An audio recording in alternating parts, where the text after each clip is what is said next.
Bon dia, soc Josep Maria Llort. Les Bahames són un arxipèlag paradisíac, on hi trobem una illa molt especial, l'illa dels porcs. En ella hi viuen porcs que caminen per la platja, neden cap a les barques i es deixen acariciar pels turistes. La llegenda diu que uns pirates els havien alliberat a l'illa. En qualsevol cas, els turistes els ofereixen menjar i a canvi s'hi fan fotos. Amb l'ajut d'aquests porcs, avui us explicaré l'herència de dos caràcters independents, també coneguda com a dihibridisme.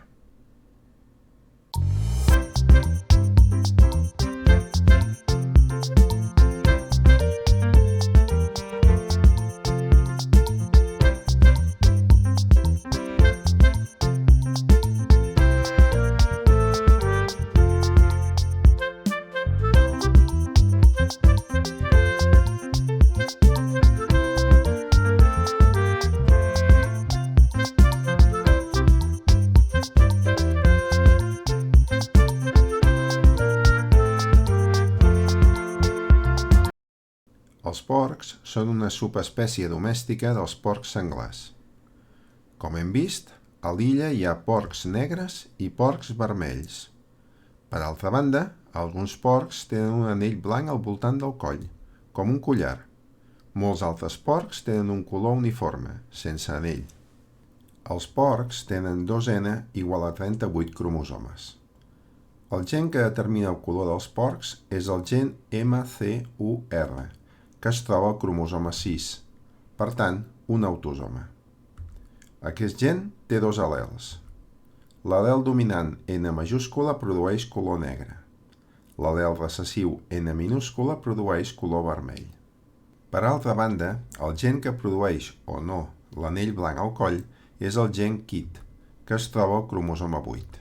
Per tant, un altre autosoma. Aquest gen també té dos al·lels. L'al·lel dominant A majúscula produeix anell blanc. L'al·lel recessiu A minúscula fa que els animals no tinguin anell blanc. Resumint, aquí intervenen dos gens que són independents, o sigui, que estan en cromosomes diferents. El primer gen, MCUR, té dos al·lels. L'al·lel dominant N majúscula que produeix color negre, l'al·lel recessiu N minúscula que produeix color vermell. El segon gen, KIT, també té dos al·lels. L'al·lel dominant A majúscula que produeix anell blanc, l'al·lel recessiu A minúscula sense anell blanc. Això s'acostuma a expressar en una taula de simbologia com la que veiem aquí. En qualsevol problema de genètica has de poder construir una taula de simbologia, i si te la donen, l'has de saber interpretar. Tot això ho veurem millor amb el joc dels gens.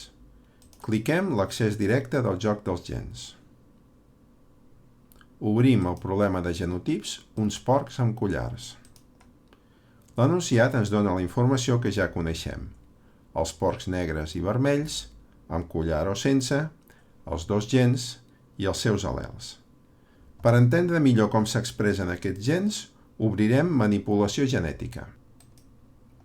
Veiem el genotip d'un porc. Podem observar i canviar els cromosomes sexuals, que, tal com vam veure, determinen el sexe. També ens mostra els dos cromosomes 6. La ratlleta vermella indica el locus on hi ha el gen MCUR. Al costat tenim els dos al·lels. I els dos cromosomes 8, amb el locus del gen KIT i els seus al·lels. A baix hi ha el fenotip, la manifestació d'aquests caràcters. Recordem que podem clicar un al·lel o un cromosoma per canviar-lo, i que el seu fenotip canviarà de manera coherent. Quants genotips diferents hi ha per a aquests dos gens? Quins són? Quin fenotip produeix cadascun? Fes pausa fins que ho hagis escrit. Com hauràs vist, hi ha 9 genotips possibles. Pel que fa al gen N, hi ha 3 possibilitats. N majúscula, que produeix color negre, l'heterozigot N majúscula, N minúscula, també amb color negre, i l'homozigot recessiu N minúscula amb color vermell. I per a cadascuna d'elles, 3 possibilitats del gen A. L'homozigot dominant A majúscula, amb anell blanc, l'heterozigot A majúscula A minúscula, també amb anell, i l'homozigot recessiu A minúscula sense anell. Combinant-les de totes les maneres possibles, 3 per 3 igual a 9 genotips. Quan ho entenguem, podem tancar la finestra. Per veure com s'hereten aquestes característiques, obrirem encreuament detallat. La finestra mostra dos porcs a punt d'encreuar-se. Veiem els cromosomes sexuals i els cromosomes 6 amb els al·lels del gen MCUR i 8 amb els al·lels del gen KIT. Sota seu hi ha els tipus de gàmetes, òvuls o espermatozoides que produeixen. Recordem que els gàmetes es fan per meiosi i són haploides. Per això, de cada parella de cromosomes homòlegs, el gàmeta només ne té un. Ens centrarem en els gens que estudiem i amagarem els cromosomes sexuals. Pel que fa a qualsevol d'aquests gens, els animals homozigots fabricaran milions de gàmetes, sempre amb un al·lel de cada gen, però tots seran del mateix tipus, amb els mateixos al·lels. En canvi, els animals heterozigots per a un gen fabricaran la meitat dels seus gàmetes amb l'al·lel dominant i l'altra meitat amb l'al·lel recessiu. Farem que la mare sigui negra amb anell, heterozigòtica pels dos gens. Com que els dos gens estan en cromosomes diferents, durant la meiosi, els seus al·lels se separaran de manera independent. Aquest animal pot fer 4 tipus d'òvuls, combinant els al·lels dels dos gens de totes les maneres possibles. Primer d'un gen amb primer de l'altre, primer amb segon, segon amb primer, segon amb segon. L'encreuarem amb un mascle vermell, que només produeix un tipus de gàmetes, ja que en els dos gens el primer al·lel i el segon són iguals. Com poden ser els fills d'aquesta parella? Quan cliquem en creua, un dels òvuls a l'atzar serà fecundat per un espermatozoide. Com serà aquest fill? I aquest? Hi ha 81 encreuaments possibles. Per veure millor els tipus de fills que poden sortir amb cadascun i amb quina probabilitat, tancarem aquesta finestra i obrirem la taula de .NET. A una classe anterior et vaig ensenyar que la taula de .NET és el millor mètode per calcular els resultats esperats d'un encreuament. També et vaig ensenyar com es fa una taula de .NET a mà. Molt breument, primer hem de representar els genotips dels dos progenitors. Llavors fem la taula pròpiament dita.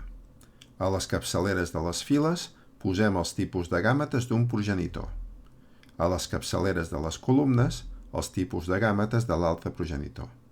Si un progenitor és homozigot, com passa aquí amb el gen N de la mare, per aquell gen farà un sol tipus de gàmetes, perquè tots seran iguals. Omplim l'interior de la taula simulant la fecundació i veiem els tipus de fills possibles. Quan aquest tipus d'espermatozoide fecundi aquest tipus d'òvuls, obtindrem un porquet com aquest. I així successivament. Al costat farem una taula resum de les proporcions esperades. A la columna de l'esquerra representarem els genotips i a la de la dreta els fenotips corresponents. Primer, els que tinguin almenys un al·lel dominant dels dos gens. Després, els que tinguin almenys una N majúscula i siguin homozigots recessius pel gen A. Els homozigots recessius pel gen N i almenys una A majúscula. I finalment, els homozigots recessius pels dos gens. La finestra taula de .NET del joc dels gens fa el mateix, però dibuixant els gàmetes, els fenotips i la seva probabilitat. Podem canviar lliurement els genotips dels progenitors i la taula s'actualitza. Quines proporcions esperem obtenir en l'encreuament entre dos animals heterozigots pels dos gens? Pausa el vídeo i fes la taula de .NET corresponent. Anem a fer-ho.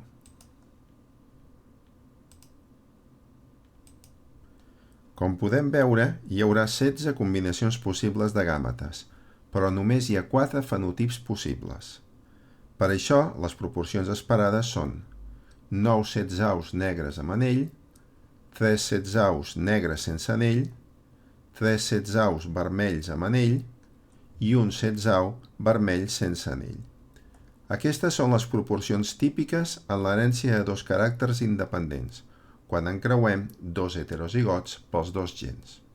La taula de punt net que hauràs fet a mà tindrà un aspecte similar a aquest. Els resultats haurien de ser els mateixos. Si tens dubtes sobre quines lletres has de posar a la taula, et pot ajudar a dibuixar els cromosomes. Pots fer-ho de manera ràpida i esquemàtica. Dibuixa cada parella d'homòlegs diferent de l'altra. Llavors pensa en la meiosi per obtenir els gàmetes, un cromosoma de cada tipus en totes les combinacions possibles i en la fecundació per omplir la taula. Tanquem la taula de punt net i tornem a la finestra principal del joc dels gens. Ara que ja sabem com s'expressa i com s'hereta aquest caràcter, el programa ens planteja un problema. Una família de grangers tenen 10 porcs i volen saber el seu genotip. Obrim la finestra de deducció dels genotips. Aquí tenim els 10 porcs. A l'esquerra les 5 femelles i a la dreta els mascles, cadascun amb el seu nom. Veiem el fenotip de cada animal i hem de deduir el seu genotip, que de moment estan interrogant, la qual cosa vol dir que no el sabem. Si cliquem un cromosoma o un al·lel, el seu valor deduït va canviant cíclicament entre l'al·lel dominant, el recessiu i interrogant. Recordem que, a diferència de les finestres anteriors, ara no podem canviar els animals. Cada porc té el genotip que té i la nostra feina és descobrir-lo. Feu pausa i deduïu el que pugueu sobre el genotip dels 10 animals. Si podeu, justifiqueu també com ho heu deduït. Veiem la solució. En Porky és vermell. Com que el color vermell és produït per l'al·lel recessiu N minúscula, l'únic genotip que produeix color vermell és l'homozigot recessiu, N minúscula, N minúscula. Per tant, aquest ha de ser el genotip de tots els animals vermells.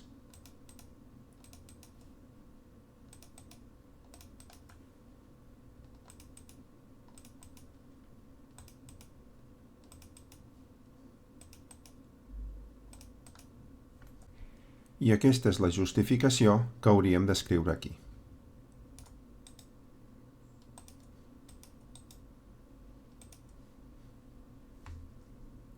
Pel que fa als animals negres, la solució no és tan simple.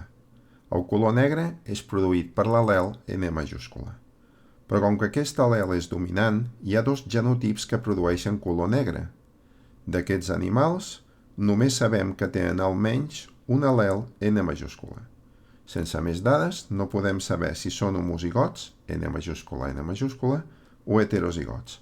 Així que deixarem el segon al·lel en interrogant.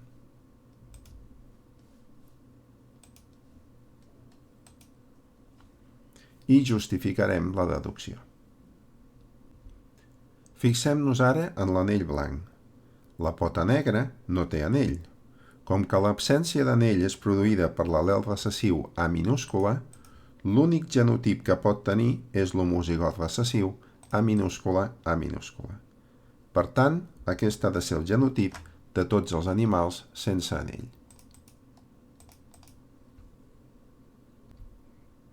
I aquesta és la justificació que hauríem d'escriure. Pel que fa als animals amb anell, la solució no és tan fàcil. L'anell és produït per l'al·lel A majúscula, però com que aquest al·lel és dominant, hi ha dos genotips que produeixen anell. Sense més dades, no podem saber si són homozigots A majúscula o heterozigots. Així que deixarem el segon al·lel en interrogant. I aquestes són les justificacions. El botó d'acord des els canvis i tanca la finestra. Per acabar de deduir els genotips dels animals negres o amb anell, els haurem d'encreuar. Obrim la finestra d'encreuament. Com que la Peggy és negra, tenim dues possibilitats, dues hipòtesis. O és homozigòtica N majúscula, o és heterozigòtica N majúscula, N minúscula. El mateix passa amb l'anell. O és homozigòtica A majúscula o heterozigòtica A majúscula A minúscula. Hem de planificar un encreuament que doni resultats diferents per a cadascuna d'aquestes hipòtesis. Quin encreuament faries? Fes pausa, pensa-ho i escriu-ho. Com vam veure en el vídeo de dominància autosòmica, la millor estratègia és utilitzar l'encreuament prova, o sigui, encreuar-la amb un homozigot recessiu, en aquest cas, un animal vermell i sense anell, com ara en Porky o l'Orson. Quins descendents esperem si la Peggy és homozigòtica pel gen N? I pel gen A? I si és heterozigòtica? Pausa el vídeo i determina-ho. Veiem-ho fent taules de punt net. Si la Peggy és homozigòtica pel gen N, tots els fills seran negres. En canvi, si és heterozigòtica, podrà tenir fills negres i fills vermells. El mateix passa amb el gen A. Si és homozigòtica, tots els fills tindran anell. Però si és heterozigòtica, podrà tenir fills amb anell o sense. Anem, doncs, a fer encreuaments prova per determinar el genotip dels animals negres o amb anell. Encreuem la Peggy, per exemple, amb l'Orson. Cliquem Tenir fills. Veiem que tots els fills són negres. Per tant, tots els òvuls de la Peggy tenien l'al·lel N majúscula. La Peggy ha de ser homozigòtica, N majúscula, N majúscula. Pel que fa a l'anell, ha tingut fills sense, com ara aquest fill 8. Com que aquest ha de tenir el genotip A minúscula, un d'aquests al·lels ha vingut amb l'espermatozoide del pare i l'altre amb l'òvul de la mare. Per tant, la Peggy ha de ser heterozigòtica, A majúscula, A minúscula. Anem a determinar un altre animal. Cliquem Nou encreuament. Farem l'encreuament prova de la cotxineta, per exemple amb en Porky. Veiem que han tingut fills sense anell. Quin ha de ser el genotip de la cotxineta?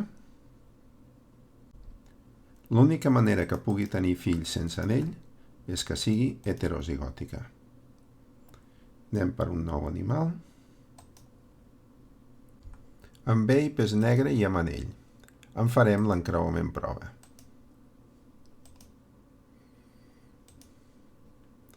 Veiem que té fills vermells i fills negres, però tots tenen anell.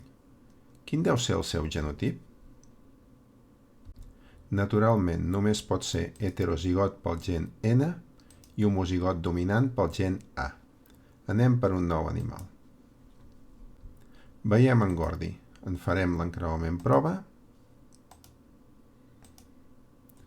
i veiem que tots els fills que té són negres. Per tant, el seu genotip pel gen N ha de ser homozigot dominant. Seguim? Suposo que sabries deduir els que falten, així que me'ls he saltat. Quan ja haguem deduït tots els genotips, tanquem la finestra d'encreuament i per saber si ho hem fet bé, presentem les conclusions.